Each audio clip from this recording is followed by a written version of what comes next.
मुझसे बात करनी। सचिन, बाहर जाओ और सेट पे कह दो कि निखिल सर को आने में थोड़ा टाइम जाएगा। वो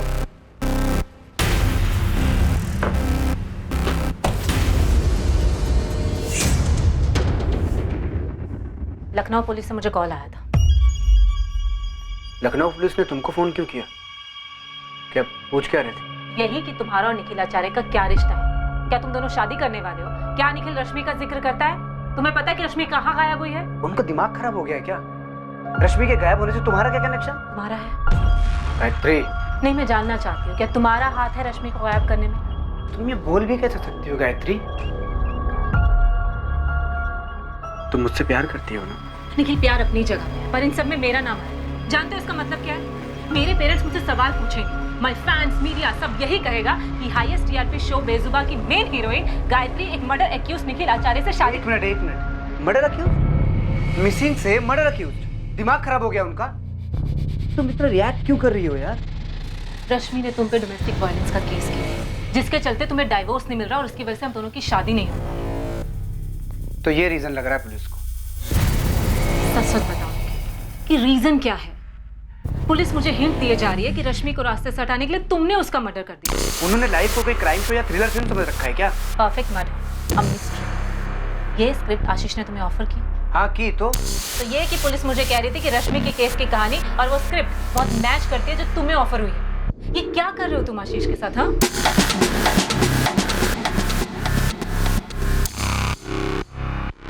निखिल, पुलिस ने मेरी परफेक्ट मर्डर मिस्ट्री वाली स्क्रिप्ट मेल करने को कहा है।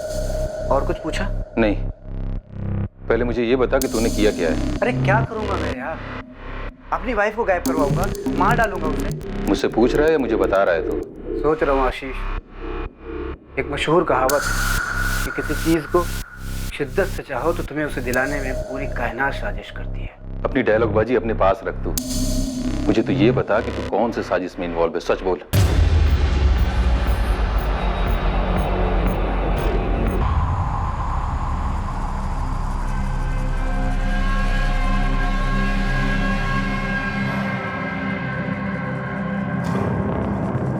आंचल, मैं आज ऑफ ले रही हूँ। थोड़ी तबीयत खराब है और मैं बहुत ज़्यादा परेशान हूँ। सॉरी।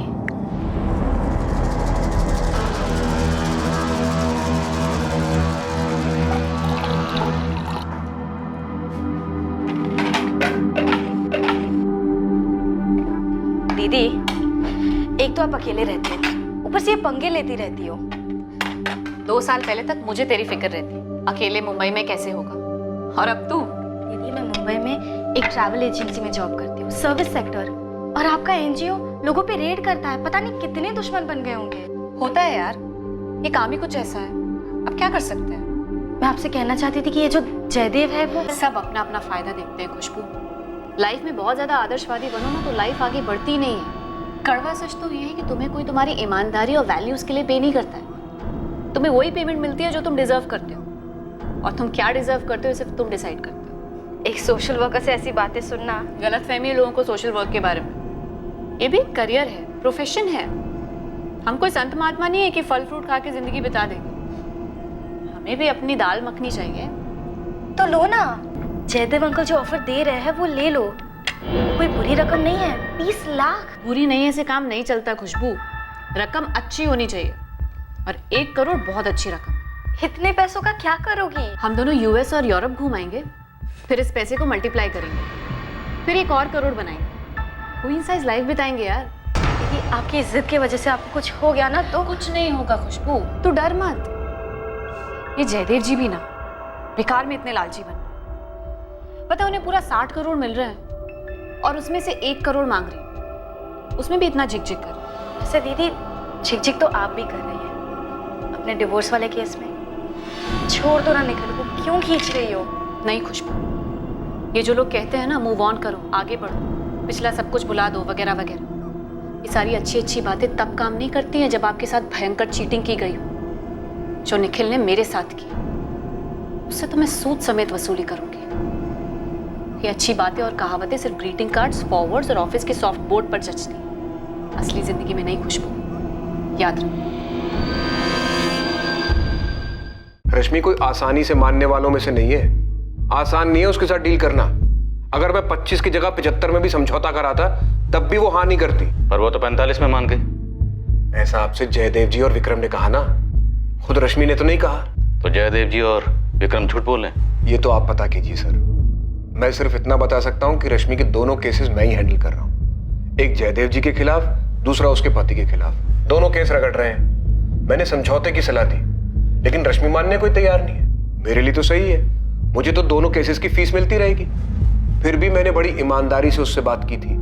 निखिल वाले केस की हियरिंग अगले महीने की 4 तारीख को है। जयदेव जी वाले केस की हियरिंग जल्द से जल्द करवाने की कोशिश कर रहा हूँ। लेकिन रश्मि, जयदेव जी 25 के आगे मानेंगे नहीं। आप मेरी तरफ हो या जयदेव जी की?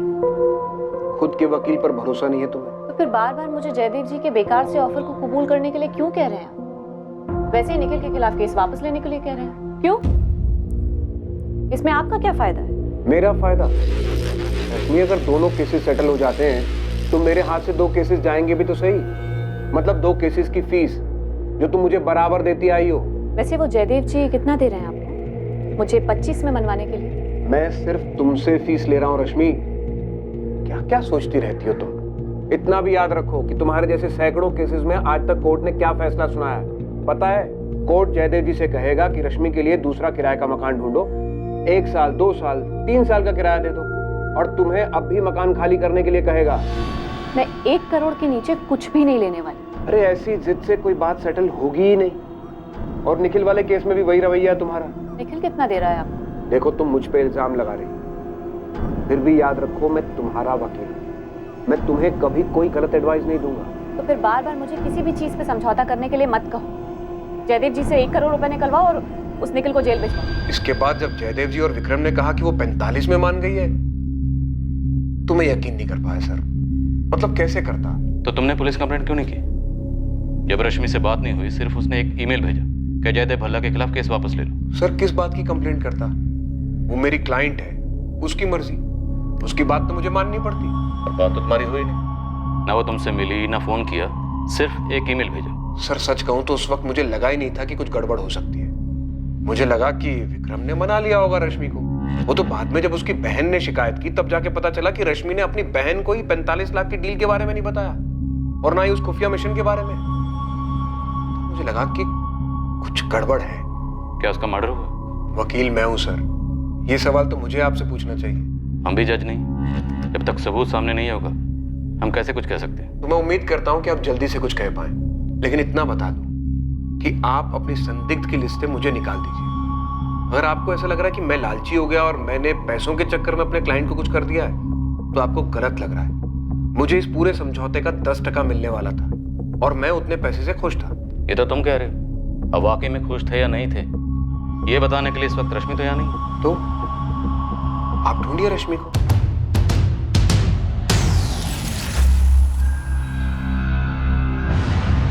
ये आशुतोष राय बहुत ही छोटे लेवल का वकील है। छोटे मोटे क्रिमिनल के बेल केसेस, ट्रैफिक वाले केसेस, ऐसे ही केसेस आते हैं इसके पास। छोटा सा ऑफिस है, वो भी किराए का। खुद का ऑफिस भी नहीं है उसके पास, लेकिन बड़े बड़े अरमान है इस वकील के। पिछले 10 साल से है मैदान में, बड़े बड़े क्रिमिनल केसेस लेना चाहता है, लेकिन कोई उसे केस देता ही नहीं है। तो रश्मि को इस वकील में ऐसा क्या दिखा? रश्मि के डोमेस्टिक वायलेंस केस में ऐसा क्या था? और ये सेटलमेंट 10% बोल रहा है, मतलब 25 लाख पे 2.5 लाख। अब उसके लिए तो जैकपॉट ही होगा ना। जयदेव और विक्रम बोल रहे हैं कि 45 लाख थी, तो जैकपॉट डबल। सर, लक्ष्मण मियाज के ऑफिस से कॉल था, मिलकर बात करने की परमिशन दी। गुड। उन पेनड्राइव्स में क्या था, कुछ पता चला? अभी तक तो नहीं साहब, लेकिन पक्का कोई एटम बम होगा जो इस लक्ष्मण पे फटने वाला था। हो सकता है रश्मि चौधरी से ब्लैकमेल कर रही है। अजीब शख्सियत है, एक तरफ समाज सेवा, दूसरी तरफ मेवा। शैलेश, रश्मि किस चीज पर काम कर रही थी? पूरी संभावना है सर, इस रश्मि ने लक्ष्मण व्यास पे कोई स्टिंग किया था, तभी वो लोग पेनड्राइव के पीछे पड़े थे। तो फिर उसने मुझे क्यों नहीं बताया? प्रकाश सेठ चूड़ियों की फैक्ट्री वाले स्टिंग के बारे में कहाँ बताया था? वो तो हमें दूसरों से ही पता चला था ना। अच्छा, ये जो चोरी हुई थी पेनड्राइव, तुमने उसकी लिस्ट बनाई है? हाँ सर, लेकिन उसमें एक भी पेनड्राइव रश्मि का नहीं था। सर, रश्मि अपना कोई भी सामान ऑफिस में छोड़ती नहीं थी।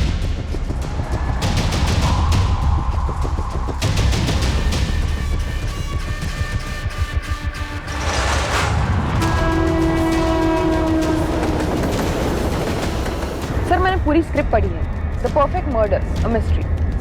क्या स्क्रिप्ट में? एक पति पूरी बारीकी से प्लान करके अपने पत्नी को मार डालता है और दुनिया को ऐसे लगता है कि वो खुद से गायब हुई है। ये तो बिल्कुल रश्मि चौधरी के केस जैसा। सर कुछ ज्यादा ही सिमिलर है, इसलिए मैंने स्क्रिप्ट के राइटर डायरेक्टर आशीष दास, निखिल आचार्य और उसकी गर्लफ्रेंड गायत्री तीनों को पुलिस स्टेशन बुलाया है। सर अगर रश्मि मारी गई है, कारण या तो ये पैसे हैं, वो 45 लाख रुपए, या तो ये टूटी शादी जो पूरी तरीके से टूटी नहीं है। पेन ड्राइव चुराने वाले ने सोचा था कि पेन ड्राइव रश्मि की, ऐसा भी क्या ढूंढा जा रहा था? क्या इसकी सच्चाई आसानी से सामने आती?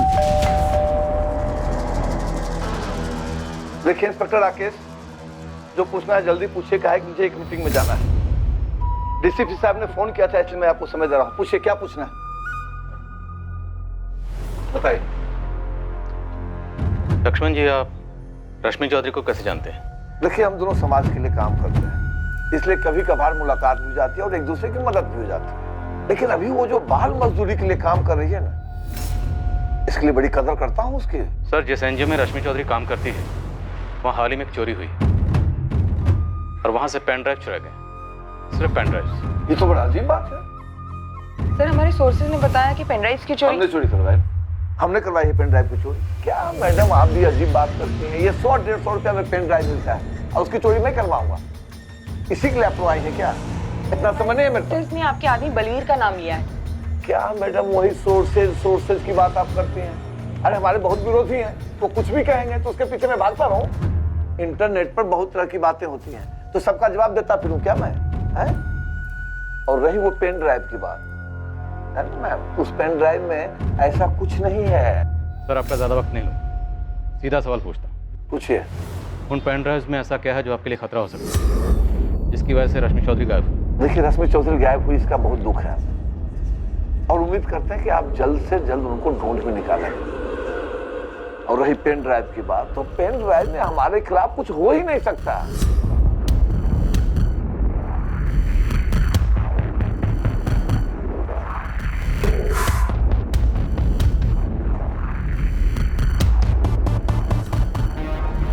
ऑफिस से इतना ही मिला था। लेकिन ये सबसे बेकार है, इसमें तो कुछ है ही नहीं। भाई जी शायद ये भी तो हो सकता है कि रश्मि के पास कुछ था ही नहीं, वो तुक्का लगा रही थी। वो तुक्का नहीं लगा रही तो अब कहाँ ढूंढे? ऐसी कौन सी जगह बाकी रह गई है?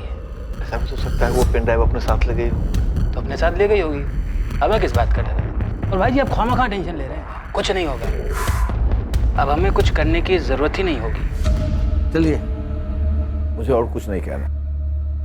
मैं उम्मीद करता हूं कि आप जल्द से जल्द रश्मि चौधरी को ढूंढ निकालें, कि रोज न्यूज़पेपर के हेडलाइन में छपा रहता है कि रश्मि चौधरी कहाँ गायब हो गई, क्या हो गया उसे। और मैं समझता हूँ इसका बहुत ज्यादा दबाव होगा आप पे, समझता हूँ मैं। खैर जाइए ढूंढिए उसको। हाँ? नमस्कार।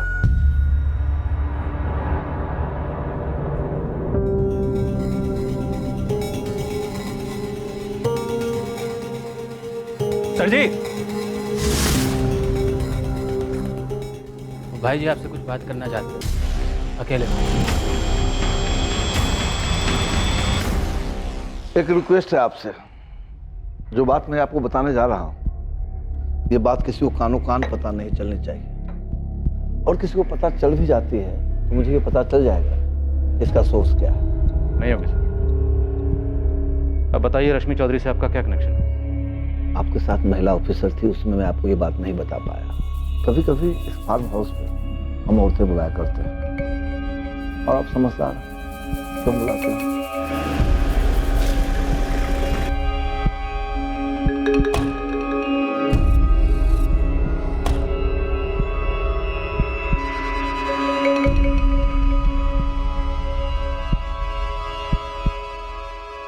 सभी के सभी बालिग होती है और अपनी मर्जी से यहाँ आती है, और इसके बदले में उनको अच्छी खासी रकम भी देता हूँ, वो भी कैश में, ताकि वो मुंह न खोलें। रश्मि चौधरी भी? पता नहीं रश्मि चौधरी क्या खेल खेल रही थी। वह यूं यहाँ लाई गई किसी एक औरत ने पूरा पेमेंट लेने के बाद भी हमको धोखा दिया।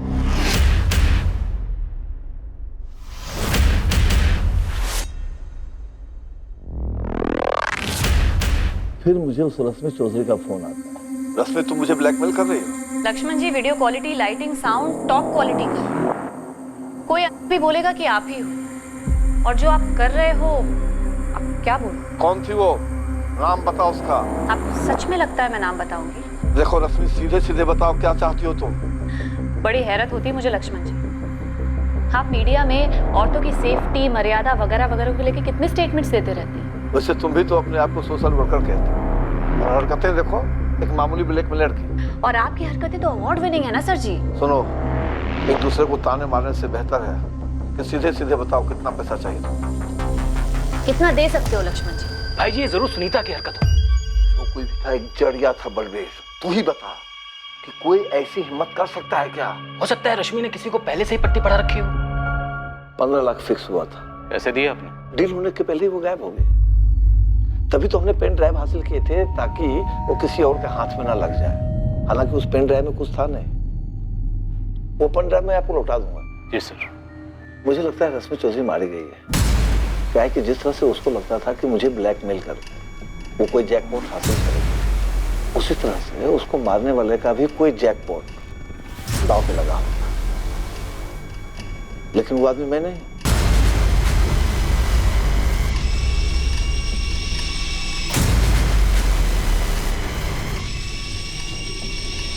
डीसीपी साहब, हमने सारी बात आपके इंस्पेक्टर को साफ साफ बता दिया।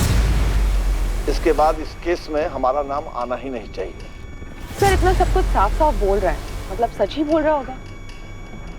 हर संदिग्ध यही कहता है कि वो सच बोल रहा है।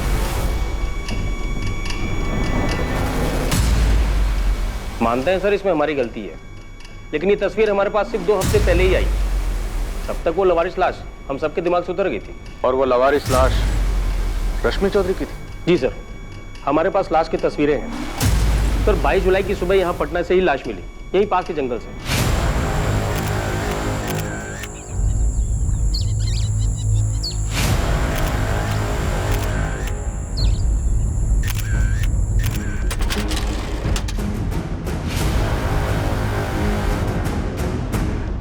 पोस्टमार्टम से सामने आया है कि मौत गला घोटने से हुई है, कोई सेक्सुअल असॉल्ट नहीं था।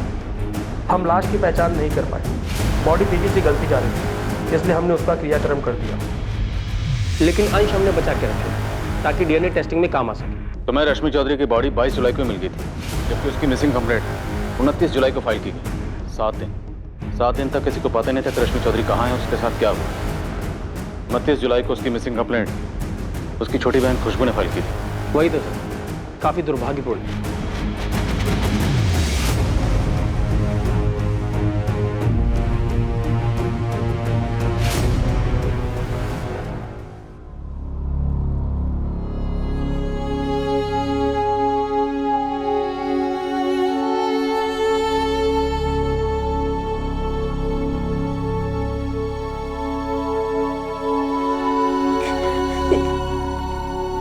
इसका मतलब जब मैं दीदी को कॉल करेगी तब दीदी।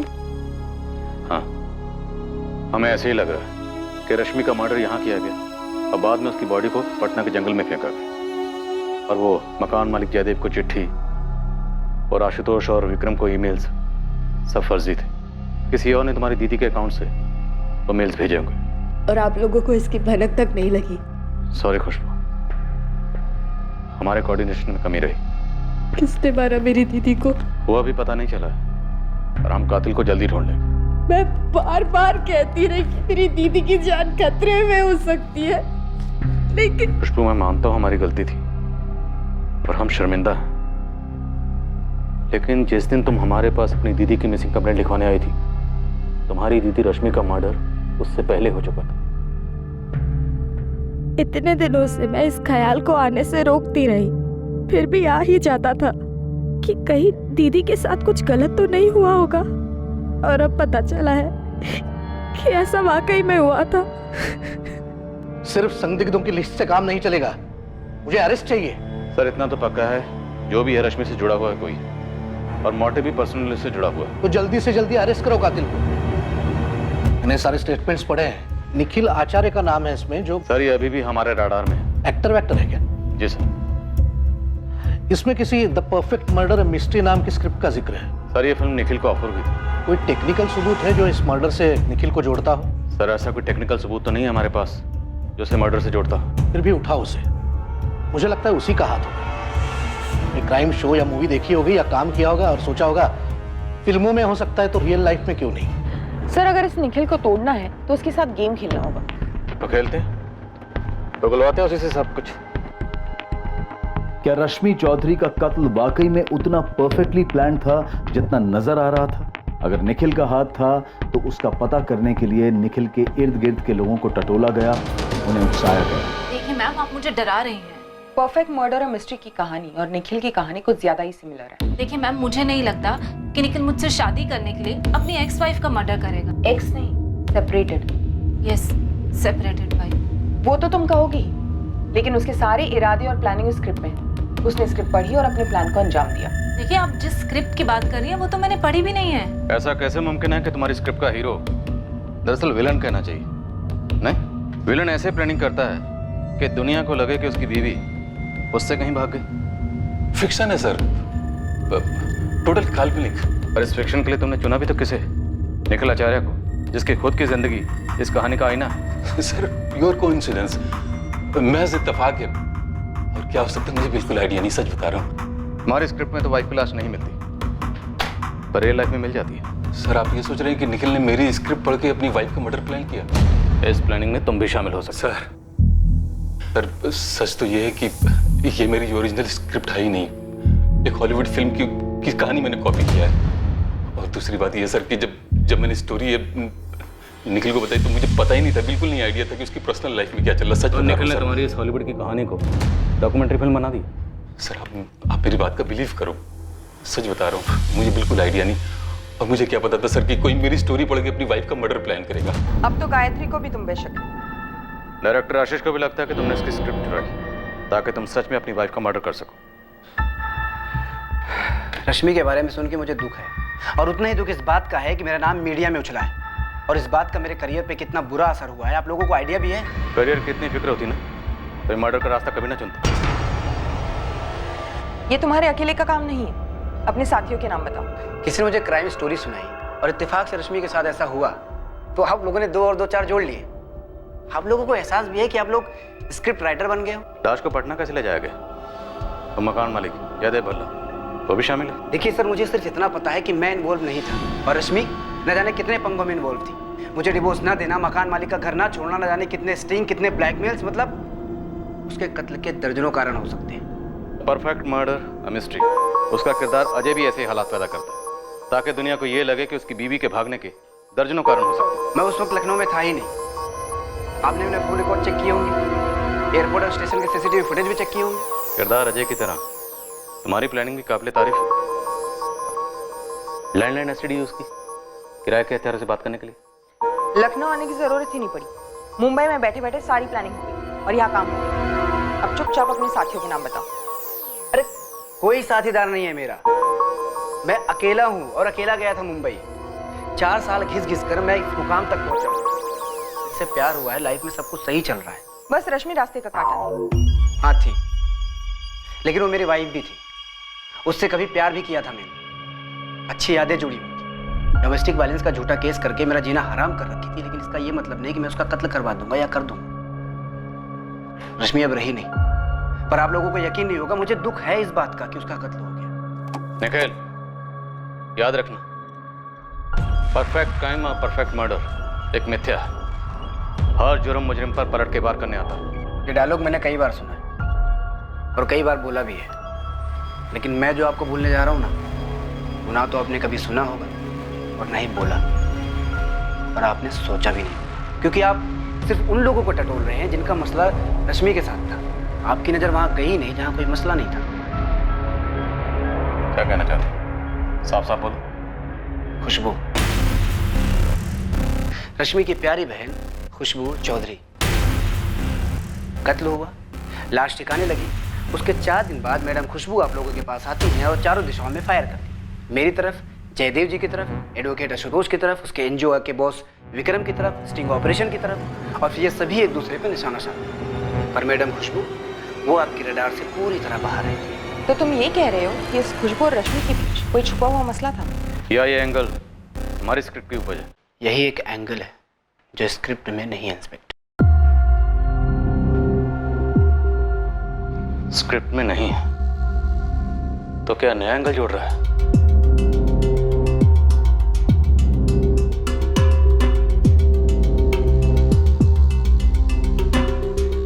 अब खुशबू को भी पुलिस स्कैनर से बख्शा नहीं है। क्या खुशबू और रश्मि के बीच वाकई कोई मसला था जो उन दोनों के अलावा और कोई नहीं जानता था? खुशबू ने जब अपनी बहन की खोज शुरू की थी, पुलिस ने उस समय के उसके पदचिन्ह नापना शुरू कर दिए। अब पुलिस खोज रही थी वो मिसिंग कड़ी जो शायद खुशबू को इस जुर्म से जोड़ने वाली थी। ये नई खोज पुलिस को दोबारा से एनजीओ के मालिक विक्रम सहगल से रश्मि के वकील आशुतोष राय तक ले गई और घूम फिरकर पुलिस फिर से मकान मालिक जयदेव भल्ला तक पहुंची। शक की सुई घूमती जा रही थी, रुकने का नाम नहीं ले रही थी और कातिल का नाम सामने नहीं आ रहा था और ये केस अनसुलझा रह गया। उन कई केसेस की तरह जहां काफी बारीकी की तहकीकात और पूछताछ के बावजूद मुजरिम हाथ नहीं लगता, लेकिन कोई जुर्म ऐसा नहीं है जो परफेक्ट मर्डर होता है।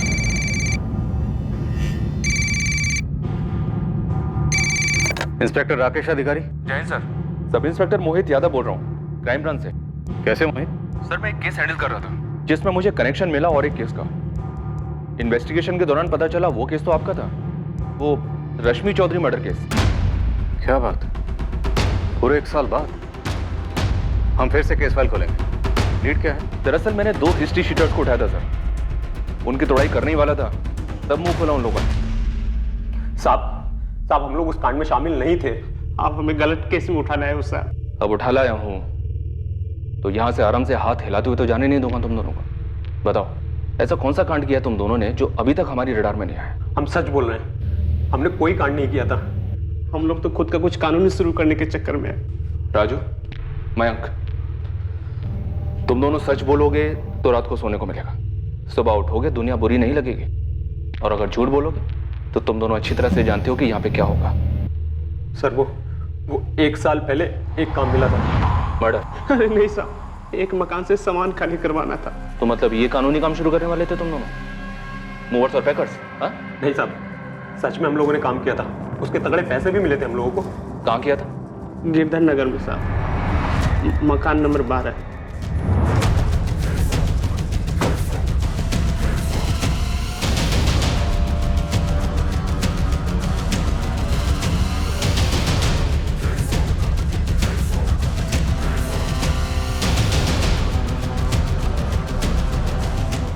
मकान किसका था, डिटेल दो। हमें पता नहीं है साहब, हमें तो पैसे मिले और हमने काम कर दिया।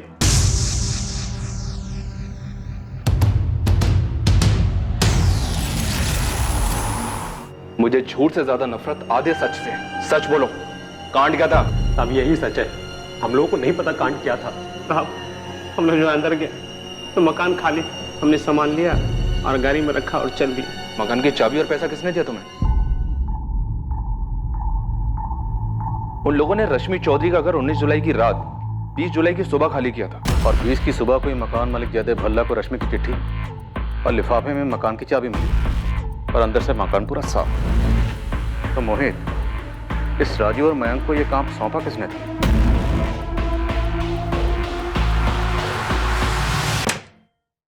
Good afternoon Ashutosh. Good afternoon, बैठिए। आखिरकार आपने अपना ऑफिस ले लिया, कोई बढ़िया वाला। हाँ, काम काफी बढ़ गया पिछले 1 साल में, काफी नए क्लाइंट्स मिले। हाँ, क्लाइंट्स काफी तरक्की लाते हैं। सोने के अंडे देने वाली मुर्गियां होते हैं क्लाइंट्स, जैसे कि रश्मि चौधरी क्लाइंट थी आप, याद है? बात क्या है इंस्पेक्टर? बात 45 लाख के वकील साहब, वही 45 लाख जो जयदेव भल्ला ने वाकई विक्रम को दी, और विक्रम ने तुम्हारी क्लाइंट रश्मि को दी, और रश्मि के कातिल ने रश्मि का कत्ल किया और 45 लाख खुद रख ली। ऐसे कैसे? मतलब कौन है? राजू और मैं, क्रिमिनल्स हैं। किसी जमाने में तुमने उनकी जमानत करवाई थी, तुम्हें तो याद भी नहीं होगा। हाँ याद है मुझे। क्या हुआ उन्हें? पकड़े गए, सब बोल दिया। मैडम ऐसे कैसे अचानक टिकट कटाकर लखनऊ आ जाओ? आखिर हुआ क्या है? तुम्हारे बहन के कातिलों का खुलासा होने वाला है।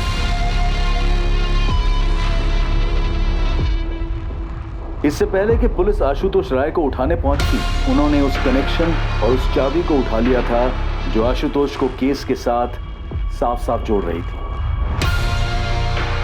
लेकिन क्या आशुतोष ने ही मर्डर किया था या माजरा कुछ और ही था जो इस केस की अनसुलझी कड़ी थी? इंस्पेक्टर साहब, सर सर कुछ तो बोलेगी भी आप? बोला तो आपका जयदेव जी, लिफाफे के अंदर जो चाबी चिट्ठी थी उनके बारे में। बैठे आराम से, नाश्ता पानी करिए, तब तक हम बाकी कड़ियाँ लेकर आ रहे। अब कहानी पूरी कर।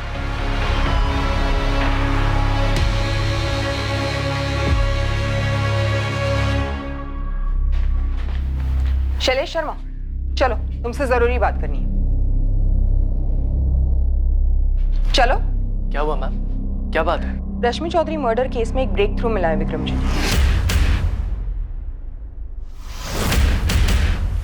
चाबी किसने दी थी?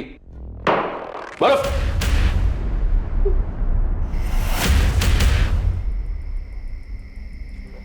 आज के आज करना है। लैपटॉप मेरे हवाले करना, बाकी सारा सामान कहीं जला दो, कहीं फेंक दो, कुछ भी करना करो, लेकिन यहाँ लखनऊ में नहीं। शैलेश, 2 महीने पहले तुमने 8 लाख में फ्लैट लिया। 5 लाख का लोन था, लेकिन फ्लैट की मार्केट वैल्यू है 15 लाख।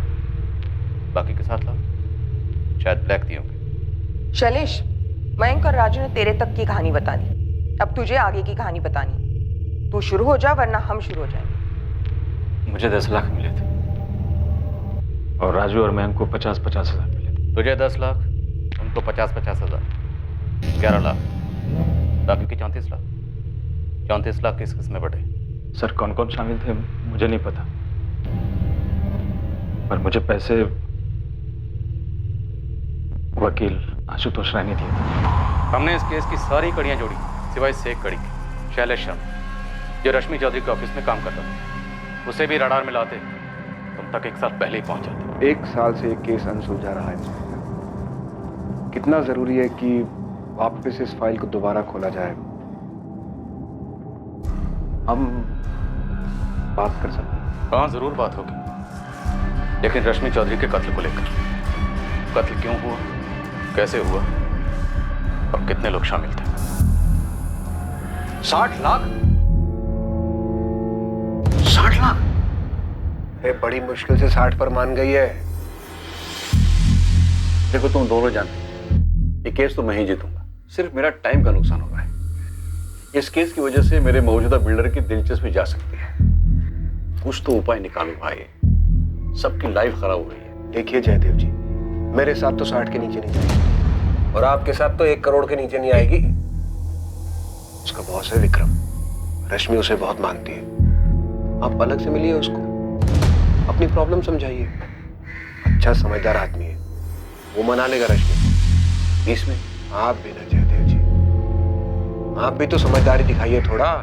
तो प्लान यही था कि जैसे ही रश्मि को 45 लाख मिलेंगे तुम उसे मार डालोगे और सारे पैसे खुद रख लोगे। आशुतोष? हाँ इंस्पेक्टर, यही प्लान था, और ऐसा ही हुआ।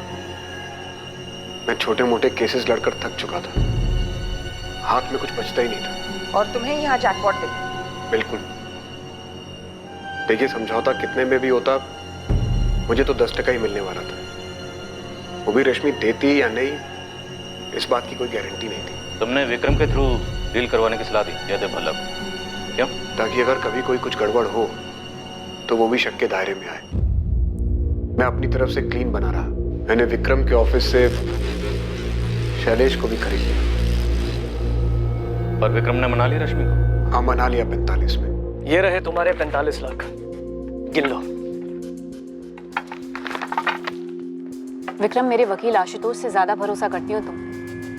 वो तो मुझे 25 पे सेटल करने के लिए कह रहा था, लेकिन तुम्हारी वजह से कम इतने तो मिले मुझे।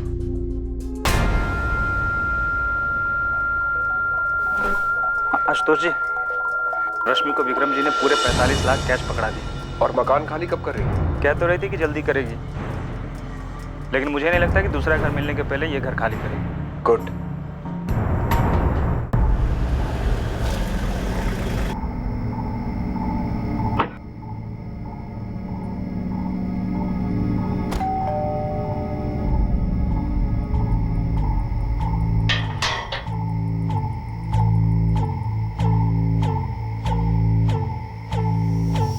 हम केस क्लोज करने की नॉर्मल सी बात कर रहे थे।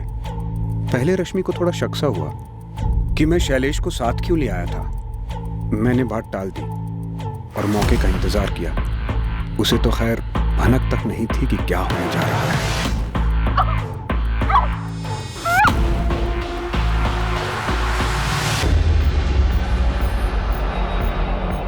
मैं लाश को पटना ले गया और पीछे से शैलेश ने मकान साफ करवाया। शैलेश ने रश्मि के लैपटॉप से उसी के ईमेल एड्रेस से वो 2 ईमेल्स भेजे, एक मुझे, एक विक्रम।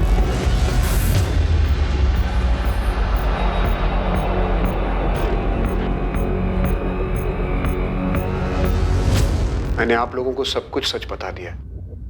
तुम्हारी वाइफ को मालूम है तुमने ये नया ऑफिस कैसे खरीदा? सर, क्यों एक बेचारी औरत का दिल और भरोसा तोड़ना चाहते? कहिए, क्या कीमत लेंगे इस केस को सेटल करने की?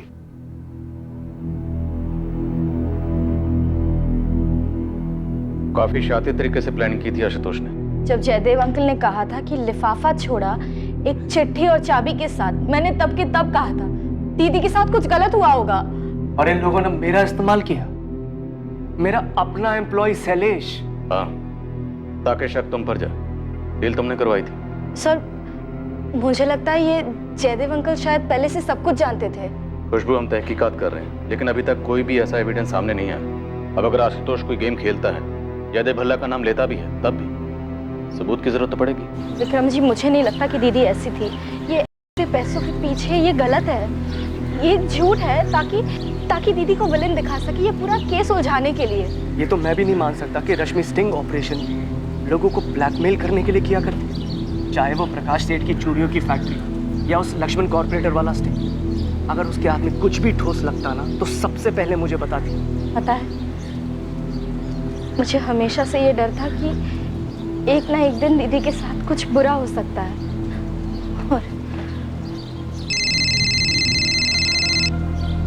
Excuse me. हाँ निखिल। खुशबू, मुझे पता चल गया कि रश्मि का असली गुनहगार कौन है। अब तो पूरी दुनिया को पता चल गया है। लेकिन जब उससे बात नहीं हो पा रही थी तो सबसे पहले तुमने मुझे फोन किया था, तो अब क्यों नहीं? Just shut up Nikhil. तुम तो चाहते थे मेरी दीदी को रास्ते से हटाना, किसी और ने हटा दिया। तुमसे ज्यादा खुश कोई और नहीं हुआ होगा। ऐसा नहीं है खुशबू, तुम अभी भी मुझे गलत समझ रही हो। तुम्हारी दीदी से मैंने कभी प्यार भी किया था, सच्चा प्यार। और एक बार दिल से किसी को चाहो ना तो उसके बारे में इतना गलत कभी नहीं सोच सकते हो, कभी नहीं।